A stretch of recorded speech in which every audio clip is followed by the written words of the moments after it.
María José, tú, en tu percepción y en la pericia que tienes en estos temas, ¿podrías decir que lo que ha pasado en el Ecuador verdaderamente es algo que no ha sucedido, que no tiene antecedentes y que verdaderamente debería preocuparnos?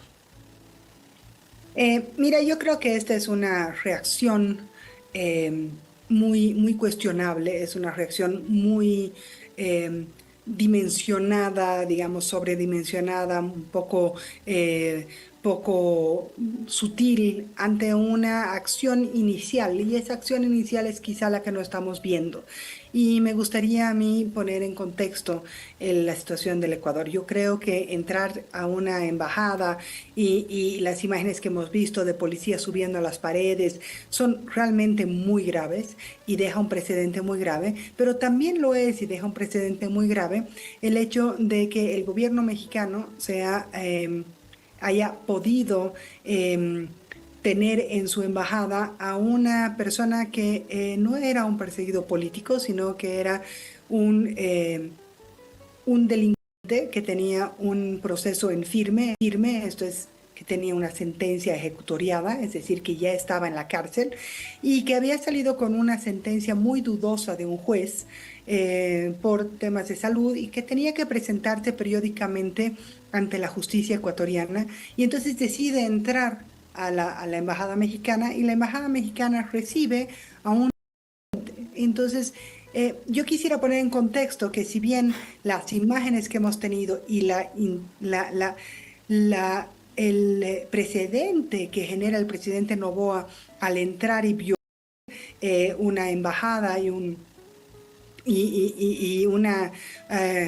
un, un momento tan complejo para las relaciones internacionales y deja un precedente muy complejo también, pero tenemos que tomar en cuenta que al haber asilado y haber tomado digamos, refugio y al haber aceptado que entre a la embajada un delincuente con una sentencia y un delincuente que tiene sentencia por un caso de corrupción muy grande, que es el caso Odebrecht, y un caso de malversación, por malversación de los fondos que se debían destinar a la reconstrucción de dos provincias en el Ecuador después del terrible terremoto del 2016.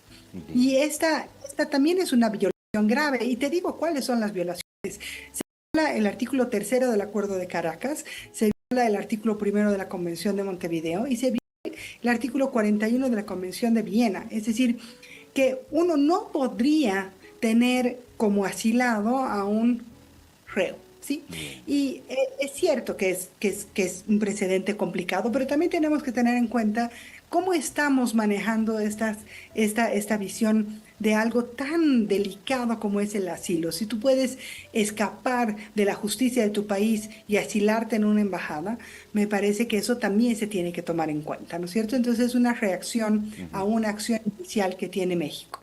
Bien, María José, me gusta mucho esta precisión que haces al inicio de la entrevista, porque desde luego formaba parte de este diálogo que quería establecer contigo, porque a lo mejor una parte del mundo indignado por lo que ha hecho el gobierno ecuatoriano en territorio mexicano, que es una embajada, puede sonar verdaderamente virulento, puede sonar muy agresivo, pero claro, ayúdame a entender qué es lo que dicen los tratados internacionales en torno a los casos de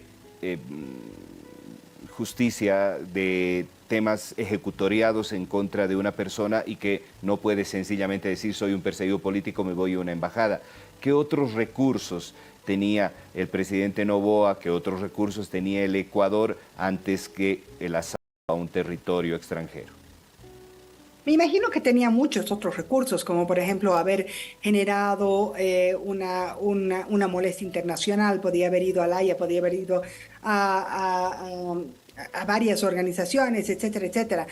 No te podría decir por qué el presidente Noboa no ha tomado una decisión distinta, pero sí te puedo decir que que en el Ecuador se tiene que tomar la visión del Ecuador en un contexto y en unas circunstancias muy difíciles. El Ecuador pasa de ser una isla de paz y en 3 años se convierte en uno de los países más de Latinoamérica. Y esto no porque tengamos muchísima pobreza y que en el Ecuador hayan muchísimos asaltantes. No, esta es una guerra de narcotráfico y esta es una guerra al narcoterrorismo. Es un país que decidió darle frente al narcotterrorismo. Y en esto tenemos que estar claros, esta es una lucha desigual y es una lucha muy compleja, muy difícil, que ha puesto en vilo a todo un país. Como el presidente Noboa decía, nos jugamos el país. Yo sí creo que el Ecuador se está jugando hoy su futuro, ¿sí? También te diría que cuando Manuel López Obrador dice muy suelto de cuerpo que es muy probable o insinúa que el presidente Noboa hubiera tenido algo que ver con el asesinato del ex candidato presidencial Fernando Villavicencio. No solamente las hijas de Fernando Villavicencio dicen, perdón, ustedes realmente nos están ubicando en la realidad del Ecuador. Uno de los que tienen ustedes alojados en su, en su en su embajada, tiene mucho que ver en esto, ¿no es cierto?, en todas las tramas de corrupción. Entonces, ubiquemos al Ecuador en un país que está realmente luchando contra viento y marea contra el narcoterapismo. Es una lucha muy compleja y desigual, como te decía, y hay muy pocas personas en quien creer. Yo creo que tenemos una luz al final del túnel que se llama Diana Salazar. Ella es la fiscal general del Estado, es una mujer muy valiente y es la primera que empieza a poner orden y empieza a destapar todo este meollo de corrupción en el Ecuador. ¿Y quién es el primer preso que toma? Es el ex vicepresidente Jorge Glass. Lo toma preso, lo sentencia, hace una sentencia ejecutoriada y está totalmente demostrado cómo ha actuado él, cómo ha malversado, cómo tiene una trama de corrupción increíble y cómo son sus lazos con el narcoterapismo. Entonces, creo que era muy difícil para el presidente Noboa tomar una decisión suave y permitirse el lujo de tener una fuga de este ícono, digamos, si quieres, de un político que se le descubre la corrupción y entra a la cárcel y visto por otra tendencia, digamos, ideológica como una víctima o como un perseguido político, ¿no?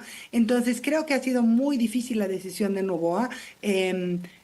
Imagino que podía haber tenido mil otras alternativas.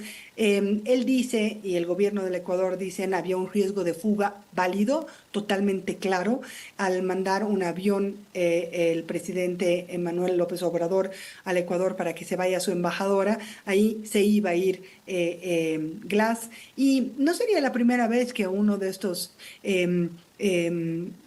políticos vistos en temas de corrupción escapa. Ya nos pasó con una exministra Duarte que se fue a la Embajada de Argentina y luego se escapó de la Embajada de Argentina y desde el Venezuela decía, en el Ecuador es muy fácil escaparse, no hay controles, no hay esto, no hay lo otro. Este es un momento muy delicado del Ecuador y creo que uno no está viendo el contexto ni las circunstancias de un país que está luchando duramente con una guerra muy desigual.